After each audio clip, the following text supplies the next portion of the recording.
Bismillahirrahmanirrahim. Alhamdulillahirabbil alamin. Wassalatu wassalamu ala sayyidil mursalin sayyidina Muhammadin wa ala alihi wa sahbihi ajma'in. Subhanaka la ilma lana illa ma 'allamtana innaka antal alimul hakim wa tub 'alaina innaka antat tawwabur rahim. Allahumma ya fattahu ya alim ya fattahu ya alim ya fattahu ya alim iftah 'alaina fathan qariba ya arhamar rahimin. اللهم لا سهل إلا ما جعلته سهلا وأنت تجعل الحزن إذا شئت سهلا اللهم سهل لنا حفظ العلوم وهب لنا واسعة الفهم بجاه نبيك المعصوم صلى الله عليه وسلم اللهم إنا نسألك العلم اللدني والمشرب الصافي الهني وهب يا غني ونعوذ بك اللهم من علم لا ينفع وقلب لا يخشع وعمل لا يرفع وعين لا تدمع ونفس لا تشبع ودعوة لا يستجاب لها برحمتك يا أرحم الراحمين يا أرحم الراحمين يا أرحم الراحمين. نوينا التعلم والتعليم والتذكر والتذكير والنفع والانتفاع والإفادة والاستفادة والحث على التمسك بكتاب الله وسنة رسول الله والدعاء إلى الهدى والدلالة على الخير ابتغاء وجه الله ومرضاته وقربه وثوابه سبحانه وتعالى. نوينا ما نهى به أسلافنا الصالحون نوينا ما أحاط به علم الله تعالى من حسن النيات. Alhamdulillah, senantiasa puja dan puji syukur kehadirat Allah Subhanahu wa taala atas limpahan karunia nikmat hidayat taufiknya hingga bersama ya ikhwan kita kembali dalam kajian mingguan, kajian malam Kamis. Bersama di sini kita membaca kitab Risalah Al-Jami'ah karya Al-Imam Al-Habib Ahmad bin Zain Al-Habsyi. Kemudian juga kita mengkaji kitab Bidayatul Hidayah karya Al-Imam Abi Hamid Ahmad bin Muhammad Al-Ghazali rahimahullah taala dalam program kerjasama Majelis Al-Muwasalah Pusat dengan Majelis Al-Muwasalah Wilayah Jember. Semoga insyaallah dengan program ini membawa barakah dan membawa kemudahan insyaallah di dalam semua perkara kita, baik pun perkara duniawi ataupun perkara ukhrawi insyaallah. Amin ya rabbal alamin. Dan insyaallah dengan program yang seperti ini kita mengharap manfaat dan barakah dari a'immah yang kita baca kitabnya Ahmad bin Zain Habsyi juga Imam Ghazali dan para salihin yang kita sebut namanya. Alhamdulillah ala hadhihi ni'mah. Baik, bismillah langsung kita membahas kitab Ar-Risalah Al-Jami'ah yang mana minggu kemarin kita barusan selesai dari pembahasan masalah apa namanya itu? Masalah nawaqidul wudu, ya enggak? Nawaqidul wudu kita bahaskan kemarin. Nawaqidul wudu 'indana 'inda Syafi'iyah ya ikhwan. Nawaqidul wudu ada 4 ya enggak? Apa namanya? Khuruj ahadus sabila, khuruj min ahadus sabilain, qubul aw dubur. Kemudian juga apa? Kemudian juga zawalul aql bin naum aw ghairih ila naum qa'id ila akhirih. Kemudian juga apa namanya masuk gubul aw dubur adami bi batnir rahah, itu yang kita bahas di minggu kemarin. Juga yang terakhir yang kita bahas adalah lams. Iltiqa basyarataik. Rajul wa mar'ah kabirain ajnabiyain min ghairi ha'il. Nah, kita bahas juga yang keempat ini masalah al-lams. Lams itu bisa menjadi batalnya wudu bila mana terjadi pertemuan antara kulit dengan kulit, ya, antara laki-laki dan perempuan lain jenis, yang mana keduanya adalah bukan mahram dan yang mana keduanya adalah sudah sampai martabat kabir.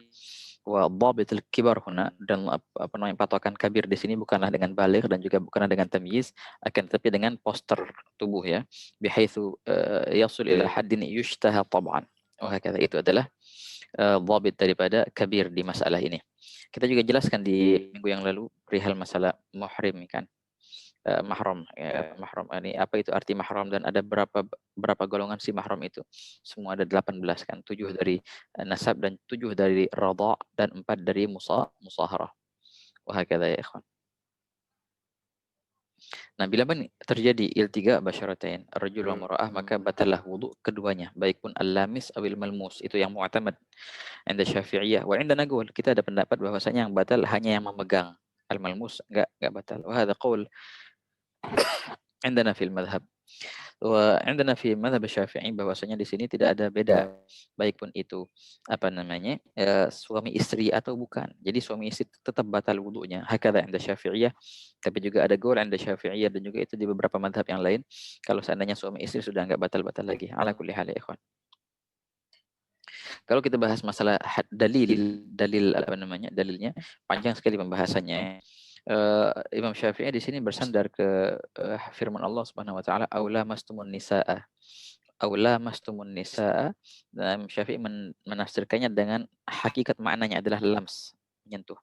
Imam Abu Hanifah, ya, dan juga Imam Malik, beliau menafsirkan awla mastumun nisa artinya jama'tum, bila mana bersetubuh. Maka kalau cuma nyenggol enggak batal. Wahakadha.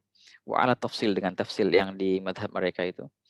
Wahakadha. Tapi kalau yang Syafi'i di sini beliau mengambil ma'nal hagigi, bukan ma'nal majazi. Wahakadha. Wa ala kulli hal, dari segi hadisnya juga mungkin ada beberapa hadis yang menguatkan madhab Hanafi atau madhab Malikiyah yang apa namanya, cerita Nabi SAW dengan Sayyidah Aisyah. Sayyidah Aisyah menyentuh kaki Rasulullah ketika Rasulullah SAW lagi sholat, ya enggak? Itu banyak sekali hadisnya kan. Tapi itu semua hadis yang apa namanya, hadis af'al, hadis ahwal. Wa indana qa'idah dalam ilmu usul fiqih, waqa'il ahwal wa qa'il ahwal idza tatarraqa ila al-ihtimal qusiya bi thawabil ijmal wa sagata biha al-istidlal. Wa hadha min nass kalam Syafi'i fi risalah. Jadi semua hadis yang waqa'il ahwal bila mana ada ihtimal, walaupun ihtimalnya sedikit, maka sagat hadis itu daripada hadis yang bisa dijadikan dalil. Kenapa? Karena dia telah menjadi mujmal. Wal mujmal طبعا لا بد أن يتضح دلالته. وما دام لم تتضح دلالته فلا يستدل به.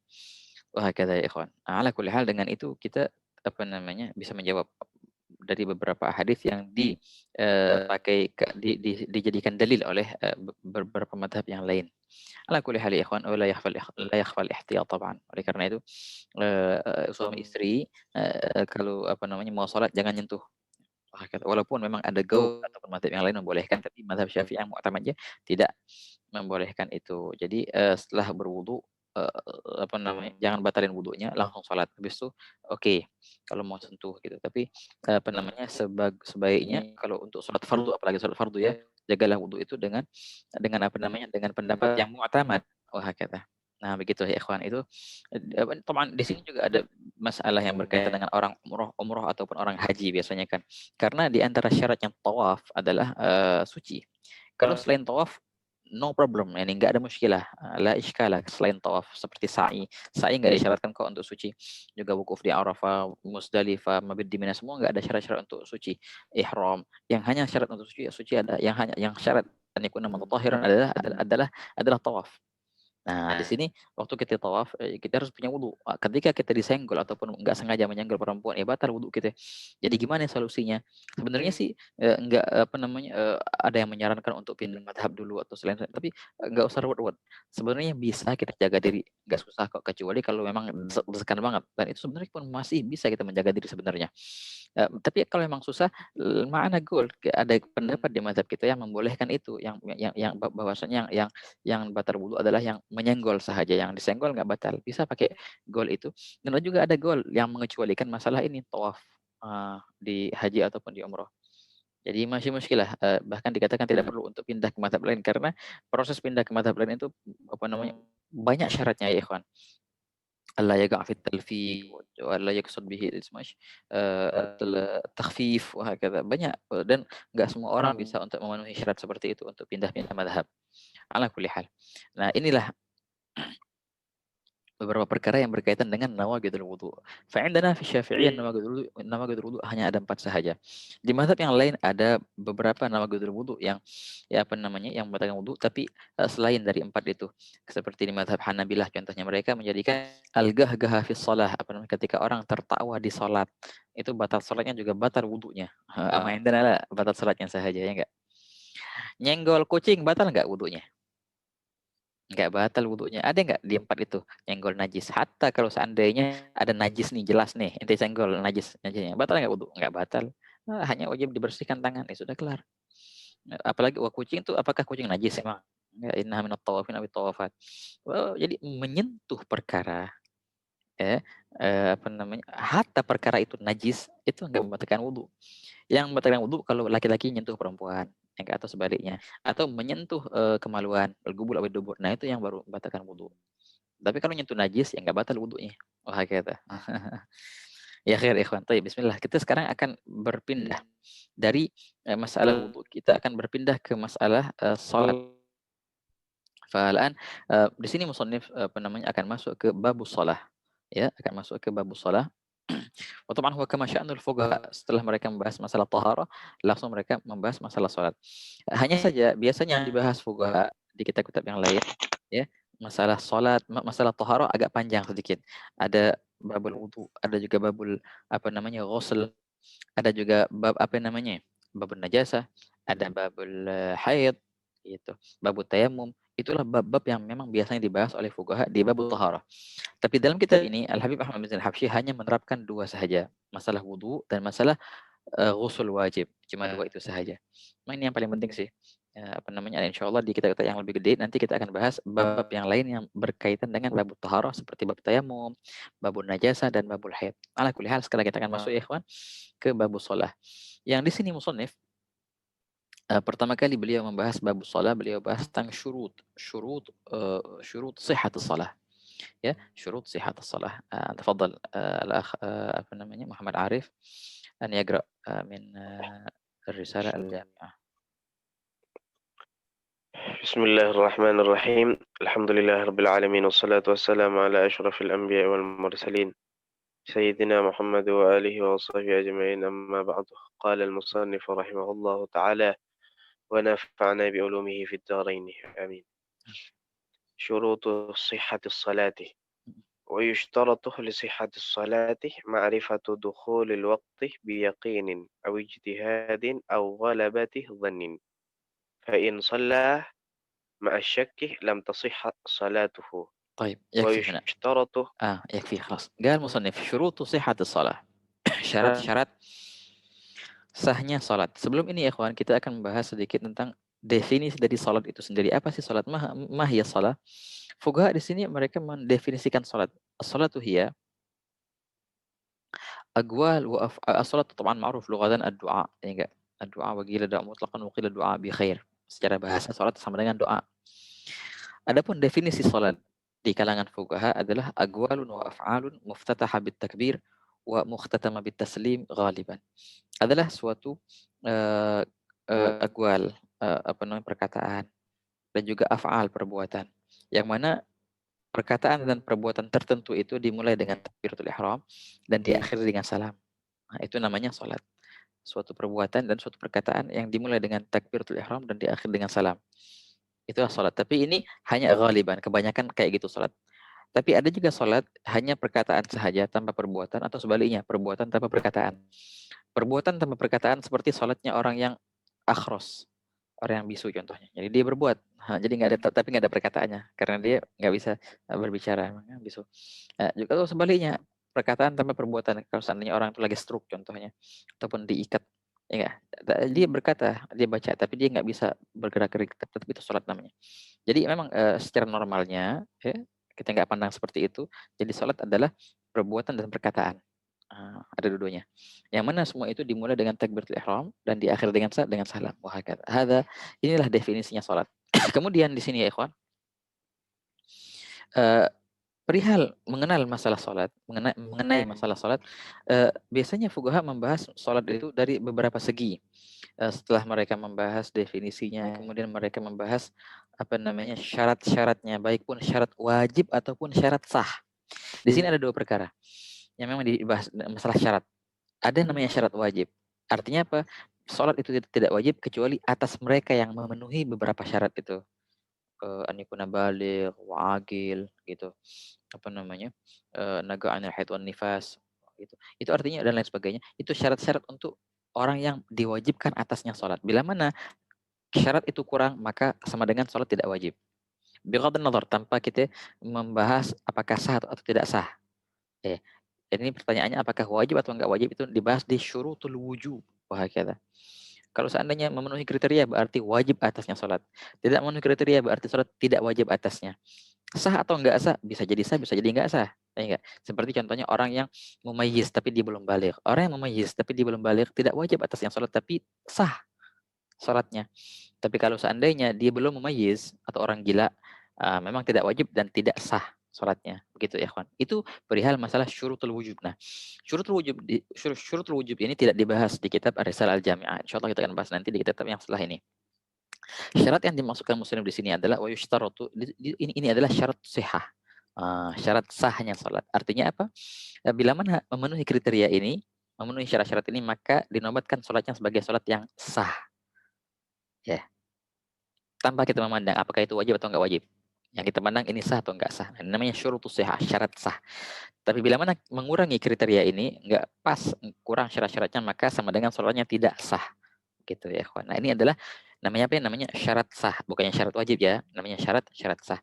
Syarat-syarat untuk sahnya sholat. Bila mana memenuhi syarat, maka sholatnya sah. Maka bila mana kurang dari syarat, maka sholatnya tidak sah. Oke. Hadza ma'na syurutus sihah. Yang beliau bahas di sini syurut sihah dan beliau utarakan yang pertama. Qala al-musannif rahimahullah taala wa nafa'ana bihi. Qal wa yushtaratu li sihhatis shalah, dan disyaratkan untuk sahnya salat. Nah, kan jelas sekali ya syarat untuk sahnya salat. Nomor satu, ma'rifatu dukhulil waqti, mengetahui masuknya waktu.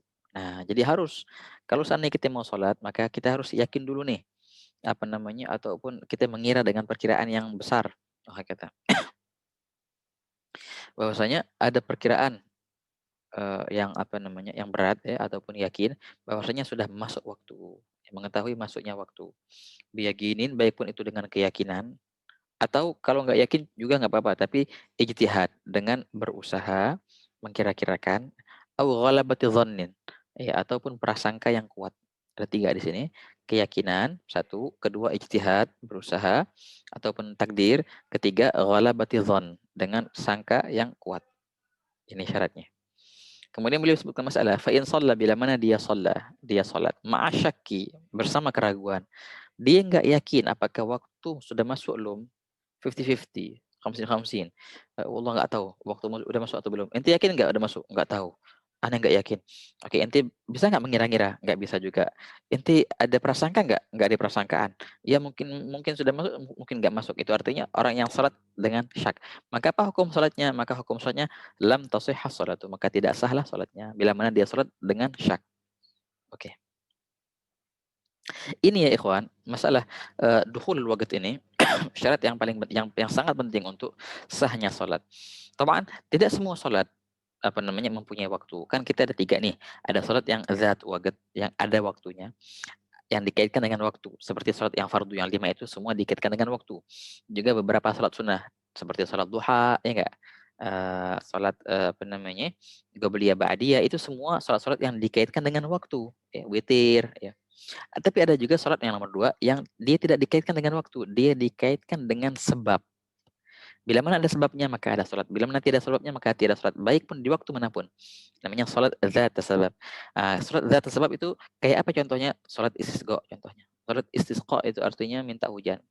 Ya, bila mana ini kapan kita sholat itu, di hari apa sih? Di jam berapa sih? Nggak ditentuin, terserah jam berapa dan terserah di hari apa. Yang penting itu kapan adanya, ketika adanya paceklik yang sudah lama nggak turun hujan. Oke, juga seperti sholat sunatul wudu, juga seperti sholat apa namanya, tahiyatul masjid. Semua itu sholat-sholat yang dikaitkan dengan asbab dan bukanlah dikaitkan dengan waktu. Dia tidak menang waktu, kapanpun, tengah malam, pagi, siang, sore, masih muskilah. Tapi apakah ada sebabnya? Nah, namanya sholat dzat sabab. Sholat dzat sabab di sini nggak dibahas. Di sini kita akan bahas masalah sholat dzat waqt. Wahakala. Oke, yang nomor 3, sholat la sabab wala waqt. Sholat yang nggak ada sebabnya dan nggak ada waktunya, itu adalah sholat mutlak. Oke, sholat mutlak. Kapan sih mau sholat? Kapan aja boleh. Baik pun ada sebab atau enggak. Anda mau sholat sekarang, ahlan wa sahlan, tafadhol, silahkan mau sholat. Namun ada beberapa waktu yang diharamkan kan sholat itu di situ, sholat mutlak begitu ya ikhwan. Nah, yang dibahas di sini ada yang pertama. Apa yang pertama tadi? Sholat dzat waqt, sholat yang mempunyai waktu-waktu. Yang ditentukan dengan waktu, mulainya jam sekian, habisnya jam sekian gitu. Nah, sholat yang dzat waqt ini disyaratkan ketika kita mau menunaikan sholat itu kita harus yakin bahwasanya waktunya sudah masuk. Atau kalau nggak yakin kita bisa mengira-ngira, kira-kira ini sudah nih. Oke. Ataupun dengan prasangka yang kuat bahwasanya waktunya sudah masuk. Baru sah sholat itu. Tapi kalau kita nggak tahu waktunya udah masuk belum, yang penting main sholat aja. Nggak ada keyakinan, wala perkiraan, wala prasangka, maka sholatnya tidak sah. Walaupun dalam alam nyata ia memang tepat waktu. Tetap dianggap sholatnya nggak sah. Gitu. Jadi kalau seandainya ada orang, contohnya di waktu zuhur, dia nggak tahu ini udah masuk zuhur ya, belum ya, nggak tahu, dia nggak berusaha untuk mencari, dan dia nggak, emang mungkin nggak tahu gimana cara masuknya zuhur, dan dia nggak dengar azan, contohnya di tempat nggak ada azannya dan nggak paham zuhur itu kapan masuk waktunya, main sholat aja Allahu Akbar. Itu dikatakan maka tidak sah sholatnya, walaupun memang tahu-taunya dia tepat waktu, walaupun tahu-taunya memang tepat dia sholat zuhur jam 1 tahu-taunya. gitu. Tapi karena dia nggak tahu, karena nggak ada keyakinan dan nggak ada ijtihad, usaha atau perkiraan, dan nggak ada juga prasangka yang kuat, maka dinobatkan sholatnya tidak sah. Kenapa? Karena dia tidak memenuhi syarat ini. Padahal sholatnya itu di dalam waktu loh, betul. Yang syaratnya di sini ya ikhwan, lihat apa kata musannif. Bukanlah syarat sahnya harus sholat itu di dalam waktu, tidak. Apa syarat sahnya? Apa syarat sahnya? Ma'rifatu, mengetahui. Nah itu adalah syarat sahnya, mengetahui. Jadi kalau ente nggak tahu, maka nggak sah sholat ente. Walaupun kenyataannya di tengah waktu. Nah begitu ya ikhwan. Penting sekali ini. Jadi beda antara adanya sholat itu tepat waktu dan mengetahui atau tidak mengetahui. Yang syarat di sini adalah mengetahui. Ente harus mengetahui ataupun mengira gitu. Begitu ya, ikhwan. Oke, pertama tadi mengetahui gimana cara mengetahui masuk waktu atau tidak? Kan ada 3 cara tuh, imma dengan yakin, dengan keyakinan ataupun dengan ijtihad mengira-ngirai ataupun ghalabatul dzan atau dengan prasangka. Yang yakin, gimana sih yakin? Apakah yakin dengan azan? Oh enggak, martabat azan itu bukan martabat yakin ya ikhwan. Yang namanya yakin adalah ente melihat sendiri. Taman ma'ruf. Contohnya apa namanya? Salat subuh. Salat subuh masuknya kapan? Dengan terbitnya fajar yang sodik. Salat zuhur kapan masuk waktunya? Dengan tergelincirnya matahari dari pertengahan langit. Salat asar kapan masuk waktunya? Bila mana matahari mengarah ke arah timur, ke arah timur, sehingga apa namanya bayangan setiap sesuatu itu panjangnya seperti seperti kadarnya sesuatu itu. Maka masuklah salat asar. Kapan masuknya salat maghrib? Bila mana terbenam semua matahari. Kapan masuknya salat isya? Bila mana hilangnya apa namanya mega merah. Nah, kalau seandainya engkau melihat dengan mata kepalamu sendiri, contohnya maghrib kita lihat matahari terbenam. Ente lihat di pantai contohnya tuh. Matahari terbenam. Nah, itu namanya baru mengetahui waktu dengan martabat keyakinan. Nomor 1 tuh, keyakinan. Ente lihat apa namanya? Matahari tergelincir dari tengah langit. Baru namanya keyakinan, zuhur masuk. Ini baru namanya yakin. Martabat kedua di bawahnya adalah ijtihad dengan mengira-ngira. Dengan mengira-ngira. Contohnya gimana? Contohnya biasanya sih aneh kalau di rumah, contohnya habis sholat maghrib aneh, habis adzan maghrib aneh sholat, habis itu sholat maghrib atau habis itu sholat ba'diyah 6 rakaat, contohnya habis itu aneh baca Al-Quran sejuz, kemudian aneh baca ratib haddad, habis itu langsung adzan isya gitu. Itu biasanya di rumah. Kemudian kita lagi khuruj dakwah contohnya, atau kita lagi jalan-jalan ke gunung mana kali. Enggak, kagak ada azan nih ceritanya. Tapi sama, habis sholat maghrib, aneh sholat maghrib berjamaah, kemudian sholat 6 rakaat, kemudian baca Quran 1 juz, kemudian baca ratib hadat contohnya. Tapi di sini nggak ada azan isya kan. Nah di sini bisa kita mengira bahwasanya sudah masuk isya. Kenapa? Karena biasanya kita di rumah seperti itu. Itu namanya apa? Namanya ijtihad, dengan mengira-ngirai ya ikhwan. Dengan mengira-ngira. Oke, ini martabat. Martabat yang lain dengan ghalabatul dzan, dengan prasangka yang kuat. Seperti apa contohnya? Seperti azan. Nah, sekarang. Jadi azan itu adalah martabat yang namanya martabat ghalabatul dzan, mengira bahwasanya azan sudah masuk dengan kita mendengarnya azan. Kita nggak melihat matahari terbenam maghrib, tapi kita dengar azannya maghrib. Apakah ente yakin maghrib sudah masuk? Itu nggak bisa namanya yakin ya, kawan. Oh, azan nih yakin. Azan tuh nggak menunjukkan keyakinan. Azan hanyalah menunjukkan kita ke prasangka yang kuat. Dan memang prasangka yang kuat itu diterima. Gak apa-apa, gak harus yakin kok. Cukup dengan prasangka, bahkan cukup dengan kira-kira, dengan ijtihad yang tadi. Bisa kita ambil azan sebagai patokan, baik pun azan yang biasa ataupun azan yang di HP-HP. Yang penting sesuai apa namanya lokasinya. Jangan ente di Jakarta lokasi masih di lokasi Jember. Ya akhirnya ngawur azan nih. Ya salah itu. Ya enggak. Jadi azan HP bisa ente apa namanya? apa namanya? Andalkan tapi dengan syarat akurat posisinya. Masih muskilah nggak apa-apa, itu bisa dijadikan kalau betul. Bahkan fuqaha mereka bilang apa namanya, kayak ayam yang berkokok pagi-pagi, yang berkokok pagi-pagi, kalau seandainya ayam itu sudah biasa untuk berkokoknya pas azan subuh, maka itu bisa kita jadikan patokan untuk masuknya azan subuh. Ini ayam yang dulu ya, ini ayam dulu tuh Masya Allah, Yuf. Ayam dulu itu tepat waktu. Bangunnya tepat waktu. Kenapa? Karena makannya halal. Hatta berkokoknya tepat waktu. Sekarang nanti bangun jam 1 ada ayam berkokok. Kenapa? Udah ngawur, udah ngeblank tuh. Kenapa? Makannya ngawur soalnya. Ayam dulu makannya halal. Kalau ayam sekarang makannya sembarangan. Makanya nggak sudah apa namanya feelingnya sudah error. Jam 1 sudah berkokok dia. Nggak bisa kita pakai patokan ayam berkokok lagi. Ini jadi fuqaha memang nyebutin contohnya ayam berkokok. Tapi ayam berkokok yang dulu Masya Allah nggak kayak sekarang. Jadi gitu ya, kawan. Ala kulli hal. Nah, jadi dengan cara apapun engkau mengetahui waktu, baik pun engkau melihat dengan mata kepalamu sendiri, itu namanya yakin. Atau engkau mengira-ngirai, kayak yang tadi contohnya, apa namanya, dengan wirid. Atau engkau berprasangka dengan mendengar suara adzan, mendengar suara beduk, contohnya atau beker, atau apa namanya, HP, itu sudah masuk semua. Yang penting ada sandaran.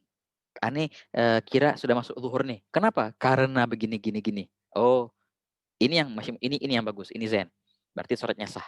Yang muskilah apa? Dia kagak mengira. Ada yang sholat zuhur sekarang. Kok kenapa? Emang masuk waktu? Nggak tahu. Yang penting sholat zuhur. Dia nggak meyakini dan dia nggak mengira dan dia tidak mentakdirkan dan dia tidak berprasangka waktu sudah masuk. Yang penting sudah sholat zuhur aja. Nah, sholat kayak gitu nggak sah. Itu namanya sholat ma'asyaki. Dia sholat dengan keraguan. Itu nggak sah sholatnya. Walaupun dalam kenyataan dia memang tepat waktu. Hakadha ya. Nah, ini adalah syarat yang pertama yang dibahas oleh Al-Habib Ahmad bin Zain Al-Hafidh dalam kitabnya. Begitu ya, ikhwan. Oke, ala kulli hal. Insyaallah kita akan bahas lagi syarat yang berikutnya, ma'rifatul qiblah dan kemudian yang lainnya, izalatul najasa insyaallah di daras yang akan datang biidznillah insyaallah. Oke, sekarang kita akan masuk dalam kajian kedua kita Bidayatul Hidayah. Nah, tafadhal al-akh Arif.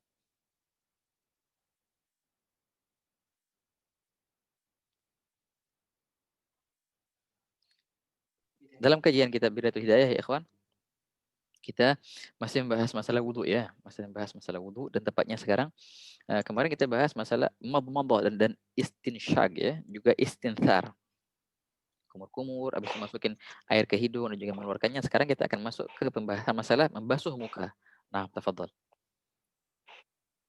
Bismillahirrahmanirrahim.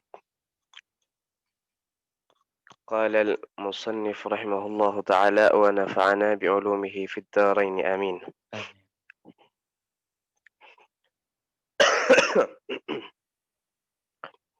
ثم خذ غرفة لوجهك فاغسل بها مبتدئ فاغسل بها من مبتدأ تسطيح الجبهة إلى منتهى ما يقبل من الذقن في الطول ومن الأذن إلى الأذن في العرض وأوصل الماء إلى موضع التحذيف وهو ما يعتاد النساء تنحية الشعر عنه ما بين رأس الأذن إلى زاوية الجبين أعني ما يقع منه في جهة الوجه وأوصل الماء إلى منابت الشعور الأربعة الحاجبان والشاربان والأهداب والعذاران وهما ما يوازي الأذنين من مبتدأ لحيته ويجب إيصال الماء إلى منابت اللحية الخفيفة دون الكثيفة وقل عند غسل الوجه اللهم بيض وجهي بنورك يوم تبيض وجوه أوليائك ولا تسود وجهي بظلماتك يوم تسود وجوه أعدائك ولا تترك تخليل اللحية الكثة. Baik, nah, hakadha. Inilah pembahasan masalah ghaslul wajhi. Nah, oke, di sini qala al-musannif rahimahullah taala wa nafa'ana bihi. Thumma khudh gharfatan, setelah engkau bermadmadah dan engkau beristinsyak, setelah engkau berkumur-kumur dan juga memasukkan air ke hidung, membersihkan hidung ya. Sekarang kita akan masuk untuk basuh muka. Di sini bagaimana kita basuh muka? Qala musannif thumma, kemudian khudh, ambillah gharfatan, cidukan, liwajhika, untuk wajah. Faghsil biha, maka basuhlah. Nah, gitu. Harus basuh ya, harus mengalir air berarti. Biha, dengannya, hak kembali ke gharfah dengan cidukan tadi. Dari mana kita basuh? Min mubtada'i, dari awal tasthihil jabhah. Tasthih itu yang lurus daripada jidat kita. Nah, jadi mulainya dari atas nih ya ikhwan. Kalau apa namanya wudu, basuh muka mulainya dari atas. Dari apa namanya ujungnya jidat, tempat tumbuhnya rambut itu. Nah, diseret kemana? Diseret ke bawah. Ila sampai muntaha ujung majuk bilu yang di depan artinya. Apa-apa yang di depan minazagni daripada dagumu. Fituli ini dalam panjangnya. Itulah panjangnya muka yang wajib dibasuh. Kemudian wa minal udhuni, adapun lebarnya jangan lupa minal udhuni daripada telinga ilal udhuni sampai ke telinga pula. Fil ardi dalam lebarnya. Ini adalah lebar yang harus kita basuh. Nah, jadi gitulah ikhwan. Lingkaran wajah itu yang wajib kita basuh. Gal wa ausilil ma'a dan juga wajib atasmu untuk menyampaikan air itu ila maudhi'at tahdzif sampai ke tempat tahdzif. Apa tempat tahdzif? Nah, beliau jelaskan di sini bahwa tempat tahdzif adalah apa-apa yang ya'tadun nisa yang biasanya perempuan-perempuan biasa untuk tanhiyata menjauhkan asy'ar rambut anhu darinya. Di manakah itu? Ma baina ra'sil udhun, di antara ujungnya telinga sampai ila zawiyatil jabin, sampai sudutnya jidat. Itu namanya tahdzif kalau dalam bahasa Arab ya. Yang dimaksud yang wajib di sini yang aku maksud adalah ma yaqa'u, apa-apa yang terletak minhu darinya dari tahdzif tadi, hak kembali ke tahdzif fi jihatil wajhi, dalam arah wajah. Oke. Ini pembahasan masalah tahdzif. Oke. Jadi begini ya ikhwan ya, wajah yang harus kita basuh muka itu mungkin lagi sedikit ini. Jadi dari pertama tempat tumbuhnya rambut kita sampai ujungnya depan dagu gini. Nah, inilah yang wajib kita basuh. Jadi kata musannif kalau mau basuh muka mulai dari atas. Jadi kita ambil cedukan air mulai dari atas sini ke bawah. Bukan dari bawah ke atas, dari atas ke bawah gitu. Nah, itu. Adapun lebarnya dari telinga ke telinga, telinga tidak masuk wajah dan juga anak telinga yang kecil juga tidak masuk wajah. Tapi itu sunnah kita basuh ya. Wah, batasan wajah itu dari telinga ke telinga. Namun telinganya itu tidak masuk. Wah, Oke. Beliau di sini bahas masalah tahdzif. Ini biasa kita bahas. Yang dimaksud tahdzif adalah daerah sini nih. Yang biasa kan kalau perempuan di panjangan diginiin, dimasukin ke jilbabnya. Ini namanya tahdzif namanya di sini, tahdzif. Antara apa kata musannif, antara ujungnya telinga atasnya itu sampai sudutnya jidat dahi. Nah, tahdzif ini apakah semua tahdzif itu masuk dari wajah? Oh tidak, sebagian saja yang di wajah, sebagian di luar wajah. Yang masuk dalam wajah itulah yang wajib dibasuh. Yang di luar wajah yang nggak wajib dibasuh. Oh, gimana cara bedainnya? Pernah kita jelaskan ya kan, kalau yang tahdzif itu gini cara itunya, patokannya ambil benang contohnya. Atau takdirkan ente satunya di ujungnya itu taruh tempat tumbuhnya rambut, yang satunya taruh di atasnya telinga. Nah, gitu di ujung telinga yang atas gitu. Yang di bawah itulah yang namanya wajah, yang di atas sudah masuk dalam kategori kepala gitu. Yang menjadi basuh adalah yang bawahnya. Jangan lupa juga yang menjadi basuh berarti yang di bawah benang itu dengan rambut-rambutnya. Hatta rambutnya panjang juga harus dibasuh berarti itu. Nah, makanya hati-hati terutama perempuan di sini yang ada rambut tahdifnya nyampe ke wajah gitu. Enggak semuanya sih, sebagian tahdifnya itu di kepala, tapi sebagian rambutnya itu nyampe ke wajah. Itu aja dibasuh semuanya walaupun dia panjang gitu ya, kawan. Nah, itulah yang namanya pembahasan masalah tahdif. Jadi yang di bawah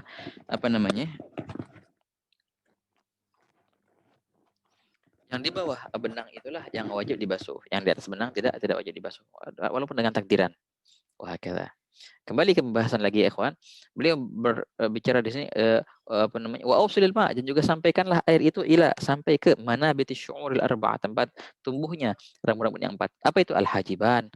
Apa arti hajib? Kedua alis. Itu aja dibasuh walaupun alisnya tebal, setebal-tebalnya contohnya wajib dibasuh sampai ke dalam.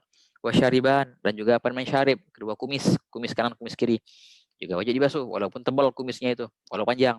Wal ahdab, apa arti ahdab? Bulu mata, 4 bulu mata, 2 di kanan, 2 di kiri. Bulu mata kanan atas, bulu mata kanan bawah, juga bulu mata kiri atas, kiri bawah. Itu namanya ahdab, kan jamak. Hudbun, jamak ahdab. Itu wajib dibasuh pula. Wal idharon, dan juga cambang kalau bahasa kita nih. Cambang. Apa yang idharon? Beliau jelaskan apa yang wahuma yang dimaksud dengan dua idhar, dua cambang adalah mayuwazi, apa yang setara. Rambut itu dengan udunen, dengan kedua telinga. Rambut yang di depan telinga itu min mubtada'il lihya, daripada mulainya jenggot. Hakala. Jadi kalau memang jenggot sih memang dalam syariat itu jenggot adalah di bawah dagu sini kan jenggot, tapi dalam bahasa dimulai dari atas tuh jenggot semua namanya. Kalau dalam syariat kita dibagi jenggot dan bewok dan cambang sama kayak gitu ya. Cambang yang setara dengan telinga itu wajib dibasuh walaupun tebal. Begitu ya, kawan. Yang nggak wajib dibasuh adalah bila mana bewok dan jenggot. Yang dimaksud jenggot adalah apa namanya?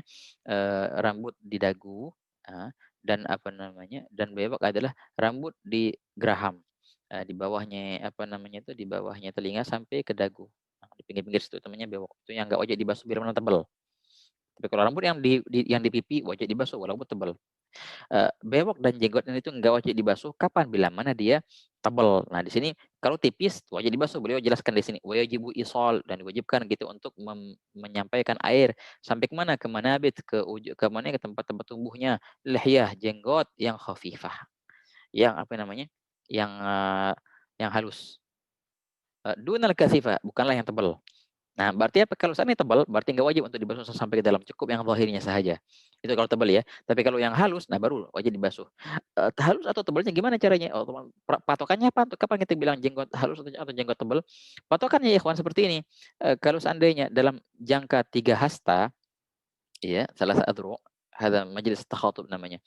Lawan bicara kita, ya, lawan bicara kita masih ngelihat nggak apa namanya kulit yang di bawah jenggot itu? Kalau kulitnya masih nampak, ya, berarti itu adalah dalil bukti bahwasanya jenggotnya itu masih tipis atau bewoknya masih tipis. Nah, kalau begitu wajib dibasuh sampai ke dalam, gitu. Sampai kulitnya itu semua harus dibasuh. Jenggot-jenggot juga.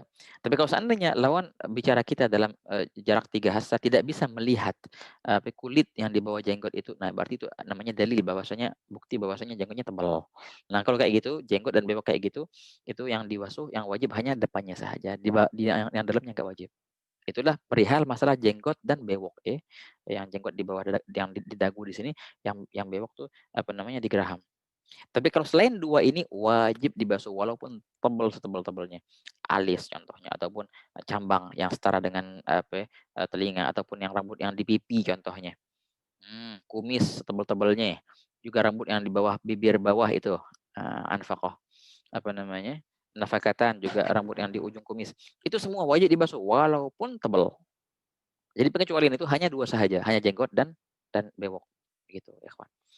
Oke, nah beliau di sini membahas masalah doa. Gal apa namanya? Wa qul 'inda ghasl wajh. Jangan lupa untuk doa ya kawan. Doanya apa? Allahumma bayyid wajhi binurika yauma tabyaddu wujuha awliyaika. Ya Allah, putihkanlah wajahku dengan cahayamu di hari yang mana putih di situ apa namanya? Wajah-wajahnya aulia-auliamu, wali-walimu. Jadi kita diminta untuk diputihkan muka kita ya kawan. Wala tusawwid wajhi, dan janganlah engkau hitamkan, gelapkan wajahku bidzulmatika, dengan kegelapanmu di hari yang di mana di situ gelap wajah-wajah musuh-musuhmu. Nauzubillah min dzalik. Hadza mawjud fil Qur'an, yauma tabyaddu wujuhu wa taswaddu wujuh. Fa ammal ladzina ila akhir al-ayah hadhihi. Jadi kita minta di sini, ya Allah, putihkanlah wajahku. Dan memang subhanallah Nabi SAW dalam hadisnya, ummati ghurun muhajjarun min asaril wudu, ya kan. Umatku akan terang mukanya dan terang juga tangan dan kakinya karena wudu, karena banyak berwudu. Itu Nabi SAW mengenali kita umatnya dengan putihnya muka dan tangan dan kaki, berkatnya wudu kita ya kan. Oleh karena itu pas kita wudu kita doa, ya Allah, terangkanlah wajahku ini dengan wudu ini ya Allah, sehingga bisa kenal sama Rasulullah SAW nanti di hari kiamat gitu. Di hari yang hanyalah wali-walimu yang terang mukanya, dan janganlah engkau gelapkan mukaku itu di hari itu, ketika di hari itu musuh-musuhmu itu gelap semua muka-mukanya. Na'udzubillah min dzalik. Hakadha, hada doa jamil jiddan. Allahumma bayyid wajhi binurika apa namanya? Yauma tabyadu wujuh wa taswaddu wujuh. Ikhtisarnya gitu. Oke, kembali ke masalah lihyah tadi ikhwan, masalah apa jenggot tadi. Jenggot yang tebal ya, jenggot dan bewok yang tebal sekiranya tidak terlihat kulitnya dari jarak 3 hasta, itu walaupun itu yang wajib hanya di depannya saja, tapi sunnah kita untuk membasuh juga di dalamnya dengan menyelang-nyelangi gitu, menyelah-nyelahi. Di sini maksudnya bilang wala tatruk itu sunnah hukumnya. Jangan juga engkau tinggalkan takhlil untuk menyelang-nyelangi atau menyelah-nyelahi al-lihyah, jenggot yang al-kassah. Apa arti al-kassah? Yang lebat. Jenggot yang lebat walaupun memang tidak wajib untuk untuk membasuh dalamnya, tapi sunnah jangan engkau tinggalkan untuk menyelang-nyelangi atau menyelah-nyelahinya dari bawah kayak gitu dengan jari-jarimu. Kalau emang jenggotnya lebat ya. Gitu. Kalau nggak lebat sih memang wajib untuk dibasuh. Itulah ya ikhwan, cara kita basuh muka. Ya insyaallah wallahu a'lam bis. So insyaallah kita akan bahas nanti cara membasuh tangan dan wahakala kepala dan lain sebagainya sampai akhir wudhu insyaallah. Amin. فإن شاء الله نسأله تعالى أن يبارك لنا وإياكم في هذا المجمع وفي هذا الجمع، وأن الله تعالى يوفقنا وإياكم لكل خير إلى روح سيدنا وشفيعنا رسول الله صلى الله عليه وسلم وسائر أهل الكساء سيدنا علي بن أبي طالب وفاطمة الزهراء والحسن والحسين وسائر الرسل وجميع سلاسل الإسناد إليه صلى الله عليه وسلم، وخصوصا مجد الله النبي وفق المقدم وجميع سادتنا آل بن أجمعين، ومن قرأنا كتابهم في هذا المجلس الأخي أحمد زين الحبشي والإمام محمد بن الخزري، ومن ذكرنا أسماءهم وكل من لا زائر ولا ذاكر له، اللهم تعالى تخشى برحمة وغفرة عدنا وكل يسرا ويكشف الكل ويسمع مطلوب علينا وعلى من وسلها زمان ولا حضرة النبي أصلا الفاتحة.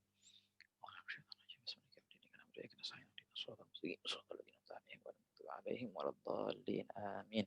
يا ربنا اعترفنا بأننا اقترفنا وأننا أسرفنا على لظى أشرفنا فتب علينا توبة فتب علينا توبة تغسل لكل حوبة واستر لنا العورات وآمن الروعات واغفر لوالدينا ربي ومولودينا والأهل ومولدنا والإخوان وسائر الخلان وكل ذي محبة أو جيرة أو صحبة والمسلمين أجمع آمين يا والمسلمين ربي أجمع أسمع آمين. فضلا وجودا منا لا باكتساب منا بالمصطفى الرسول نحظى بكل سبل وبكل سوء صلى وسلم ربي عليه عد الحب وآله وصحبه عداد طش الصحب والحمد للإله في البدء والتناهي حمدا كثيرا دائما هبت النسائم. سبحانك اللهم بك أشهد أن لا إله إلا أنت أستغفرك وأتوب إليك.